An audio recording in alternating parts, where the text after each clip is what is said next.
Good afternoon, this is ValkyrieRunes Tarot. We are doing the Earth Signs message today. If you resonate with Capricorn, Taurus, or Virgo in your sidereal or tropical big six, that's your Sun, Moon, Rising, and or your Mars, Venus, or Mercury placements. Could also count your chart ruler, which is the sign that rules your rising sign. So if you're an Aries rising, for example, then you would check your Mars placement. If you resonate with any of these messages as an earth sign, or if you don't resonate with, I have other messages available. There will be placements mentioned in this video. They could have to do with a romantic partner if you are interpreting this message as romantic, but it could also be your other placements. So please take it as it resonates, leave the rest. Again, this is intended as a general message, so if you interpret it as love, it could be a love message for you and a non-romantic message for someone else. So take it as it resonates and leave the rest. So my main question here is going to be, what do the earth signs need to hear? Capricorn, Taurus, and Virgo. We are going to start off with 5 cards. Hopefully it only gives me the 5. I believe water signs got 6, or was it air signs? One of you got 6, so. What do the earth signs need to hear right now?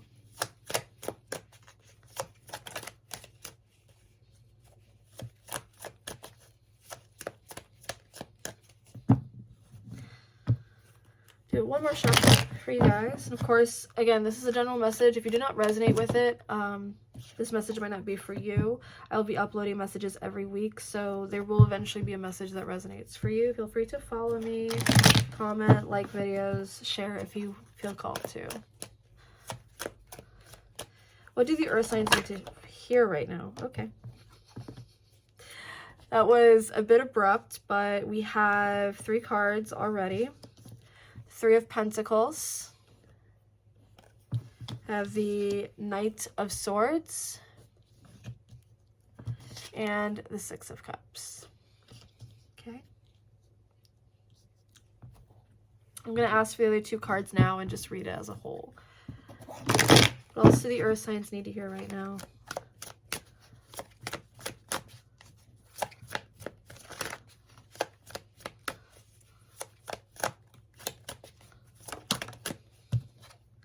The 8 of Wands.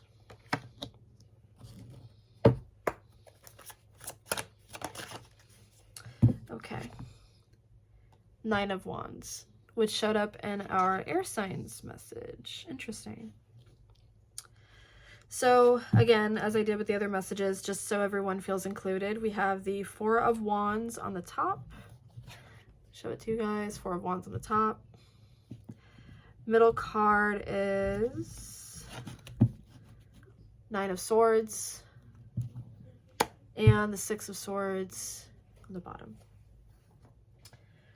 So that's very interesting. The 4 of Wands is like a celebration, and the 9 of Swords is very inclusive of, why did I say inclusive? I'll get back to that. The word inclusive just wanted to pop out of my mouth. But the 9 of Swords is all about, you know, tiredness. I feel like it's very draining energy, but more so in a physical sense. I take it more as a person who just doesn't get a lot of sleep at night. So let's get started on this. I'm very interested in the fact that consistently the signs have been getting this number 3 in their readings, which I feel like is kind of an encouragement from the universe to keep going type of energy. But let's just get into this. We have a 3, 6, 9 going on here, which I think is also fascinating. We have the 6 here as well.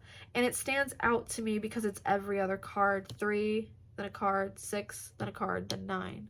And I don't know why that just kind of stands out for me, but I feel like this is implying some sort of manifestation or some sort of question you've been asking the universe. But I want to get into the first card that I got for you guys. Now, I do recognize that this is flipped. I'm going to flip it soon, don't worry. But when I recorded it, it was flipped. So it's looking wonky on my end, but we're going to fix that.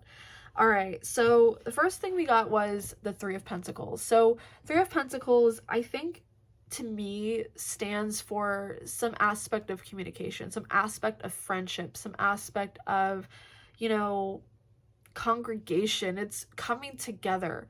And I feel like it's a mutual understanding as well. I feel like some people see the Three of Pentacles as coworkers or people that you work together towards something. But I feel like because it's followed by that Knight of Swords, I feel like it's an intimate, very like thought-provoking conversation. I feel like it's something that you've been meaning to talk about, something that's been on your mind. So for Earth signs, I think that your message is kind of coming towards a long-awaited conversation, especially as we have the Six of Cups following it. It kind of feels like some sort of reminiscing or some sort of reunion with an old friend.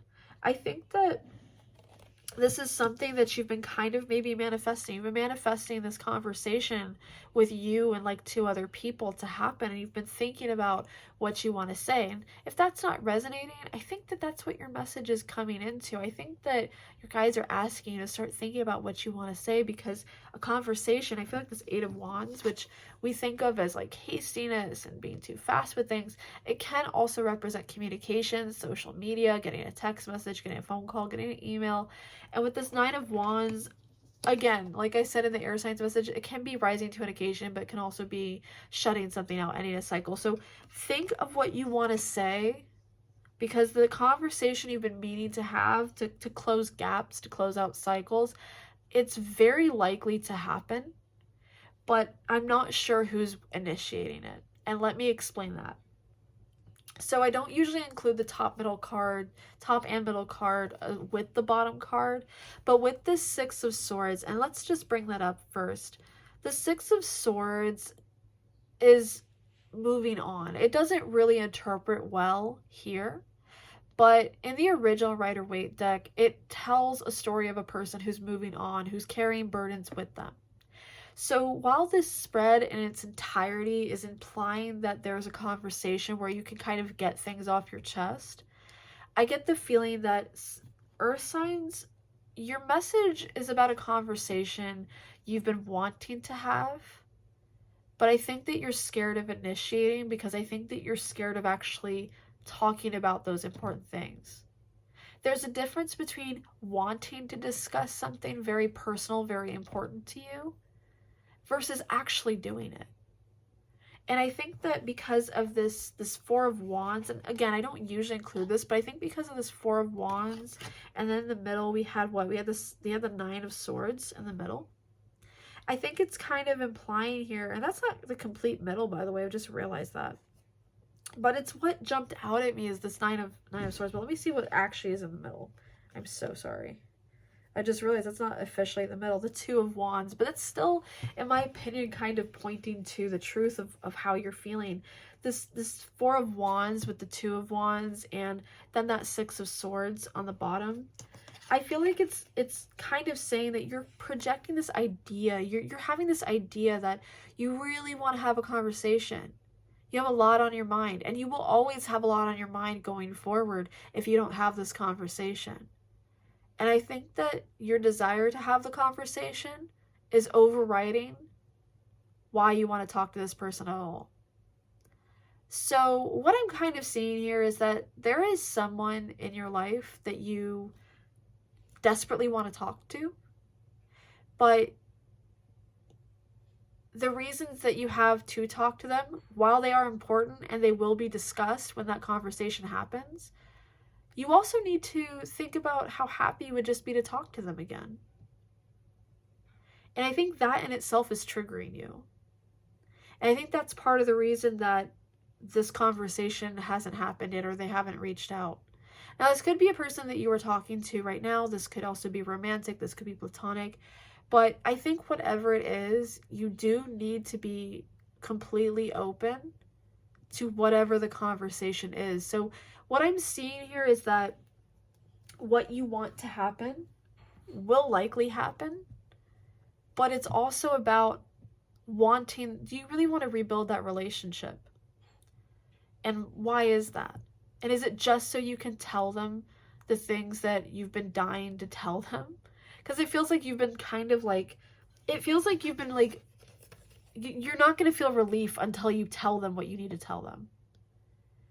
So what your guides are needing you to hear right now is imagine how you'll feel when you can finally tell them everything. And if you can't imagine that, start thinking about what you would tell them if they were right in front of you. Plan out what you would say, but accept that you might never get to say it. And the reason you might need to accept that is because while what you have to say is important to them, you should care more about the freedom and the joy that you're feeling by talking to them again. And if that part doesn't resonate, if all you want to do is call them, tell them off, or tell them how you feel, and then never speak to them again, then you have to ask yourself, why was it so important to me to talk to them again? Because the underlying thing here is that you're pretending that that's all there is to it. But in actuality, you want more than just to tell them how you feel. And that's what you need to lay on. You're only manifesting a conversation that you could easily have with yourself. Because whatever you want to say to them, you could easily just journal or write in an email and never send.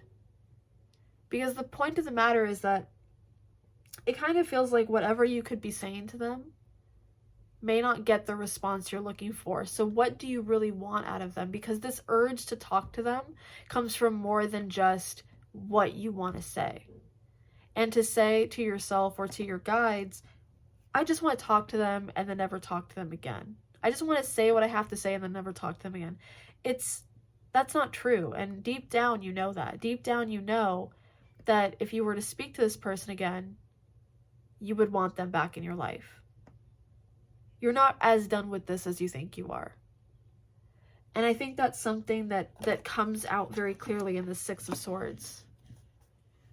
Because as much as you're very passionate about what you want to say to them, and it's been bothering you because you want that closure, you also are wanting that closure because you feel like you never got it. And you feel like there was more. There's like a what if to this, because it feels like even if you said all these things, there would still be more weighing on your mind once they were out of your life again. So it's not that you have things you want to say to them. That is just an excuse for how much you miss them. And you really need to lay it all out there. Write in a journal. Make a fake text message to them. Write a letter to them of everything you've been dying to say to them as if they're going to read it that second. And get it all off your chest as if they're right in front of you. And then you need to figure out how you would feel after, because that is what you are going to be taking with you. So what do you want to happen after that conversation? What do you want to happen once that conversation is done? What would happen? And that's what you need to focus on. So with that being said, that's the message I have for Earth signs. If it didn't resonate, that's fine. There are other messages being uploaded today.